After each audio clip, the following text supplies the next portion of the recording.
guys, happy Sunday. It is I'm Erin, and Ruby here with your Live at 5. Hi Terry, good to see you. It's pretty gloomy here. We had rain, cold rain all day yesterday. It was like 30s and rain. But it's warmed up a bit today and we're heading into like 75 all week. So as the weather goes in Texas, we're kind of just making it through and happy to be here with you this afternoon. So I thought I would do something a little bit different today, and we're gonna do a bit of a MythBusters episode.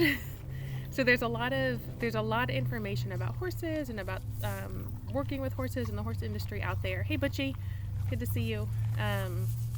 So lots of information out there. Some of it's good, some's not. Some of it's highly subjective. So I thought we would just do a little bit of a MythBusters episode and talk about things that might be things you commonly hear, but maybe aren't entirely accurate when it comes to horses and working with them. So the first one, and I don't know if y'all can read this, it's probably backwards, but the first myth I want to talk about is if I'm cold, my horse is cold. And I laugh a little bit because I distinctly remember the conversation I had with a professional when I was younger who kind of walked me through that. Like, if you are chilly and need a light jacket, your horse needs a sheet. And if you're cold and need a winter jacket, your horse needs a blanket. And that's just how it goes. Like, we are taught what somebody else taught us, and it gets passed down. So that's a common misbelief or myth in the horse industry. And it's where it gets difficult is that thinking ends up being horses being over blanketed, or horses being kept in a barn to protect them from the cold. Because if I'm cold and want to be inside, surely my horse is cold and wants to be inside. Hey miss, good to see you. So the myth is that if I'm cold, my horse is cold, and they need to be blanketed or tucked inside in a warm environment. And the reality is horses are way better equipped for cold weather than we are. If they have, and they have different coats. So in the summer they have a lighter coat, and that light thin coat that keeps them cool in the summer is still really comfortable for them down to like 40 to 50 degrees. Their body can regulate well, and their body is just really well designed to handle changes in temperature. So summertime short coat, still a-okay for cool weather. In the winter they get this really floofy heavy winter coat, and they're still comfortable. Anywhere from like 18 to 32 degrees is a normal range for them to not have to burn extra calories to stay warm. So even though we've been kind of cool, everyone's had a cold spell I think in the States this week, the horses have been really quite comfortable. And instead of locking them up or weighing them down with blankets, what we do is we make sure that they have lots of room to move, because just like kids running on a playground, when you move around you're going to generate some heat. They always have access to forage, so just like Ruby here is eating, the way that they digest hay generates heat in their body, so making sure they always have extra hay if it's going to be cold. But regardless, we have access to hay at all times here. And then having access to shelter. So you guys can see the shelter there in the back. That gives them protection from the rain, like the cold rain we had yesterday in the 30s. They could get under cover. If it's real windy, they can get out of the wind. But you leave them the choice, right? And so giving them the choice to do what they need to be comfortable and not overprotecting, because if we put on a blanket and they didn't need it, now they're hot and you kind of disrupt their system. So just because we're cold doesn't mean they're cold, and they're actually really, really well equipped to adapt to different temperatures, making sure that they can move, have access to lots of forage and shelter if they need to when we have some temperature extremes. So healthy horses generally really good to go. Miss Ruby here, I think I've mentioned before, would really, really please and thank you like to never have a blanket on her. She's not real keen on them. And that's great because she's healthy and she doesn't need it. So that's our MythBuster number 1. Our second MythBuster today, and I thought it was a good idea to write these down, but I realized you probably can't read them on the screen. But the myth is horses are big prey animals and we need to be in control of them to stay safe.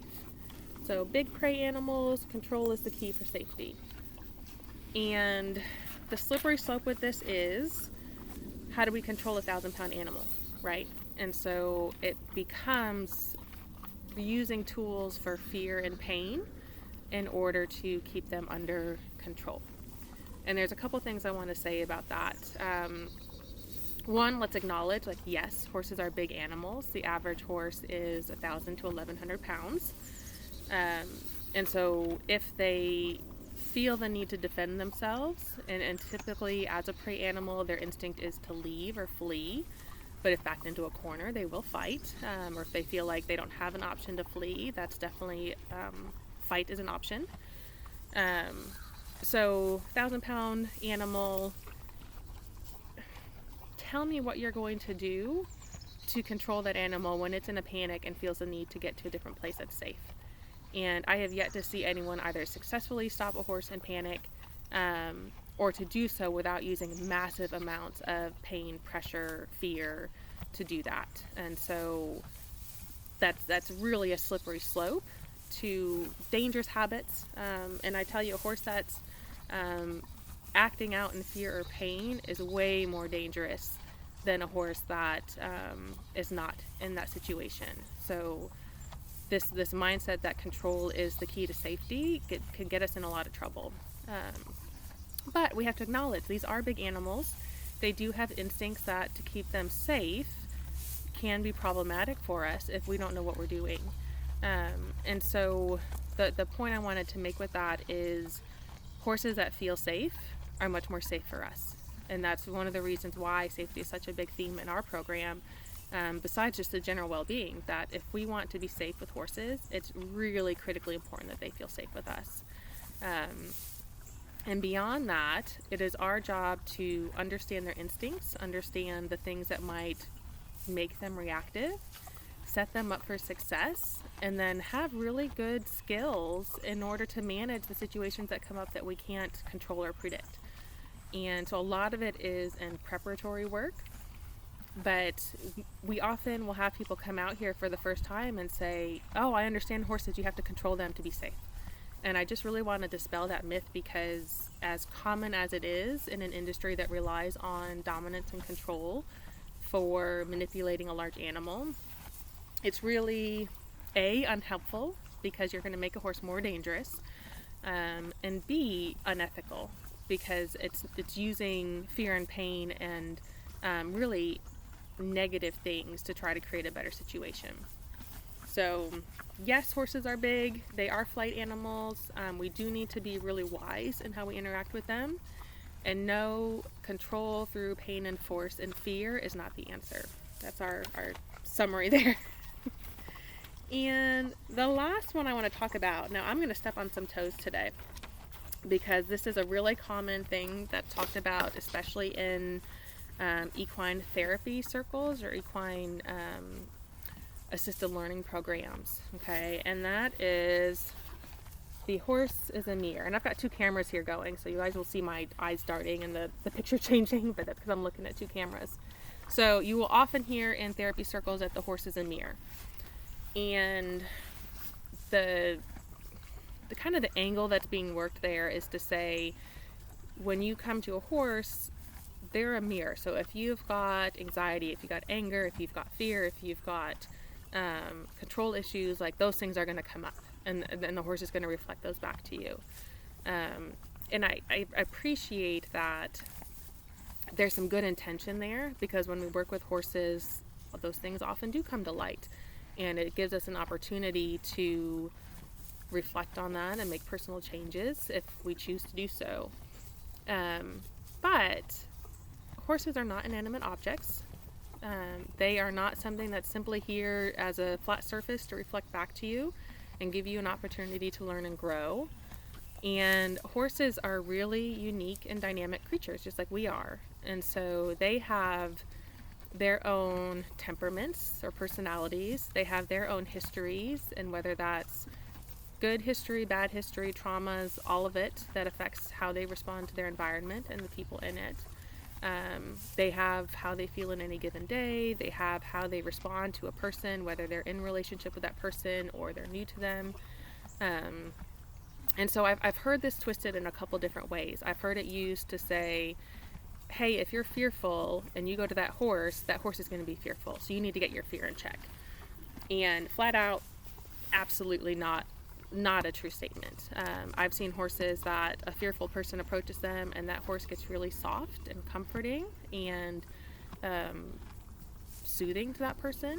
I've seen horses when somebody's fearful, that horse gives them a lot of space and says, you're clearly not comfortable with me. I'm going to give you space to take care of yourself, and I'm going to take care of myself over here.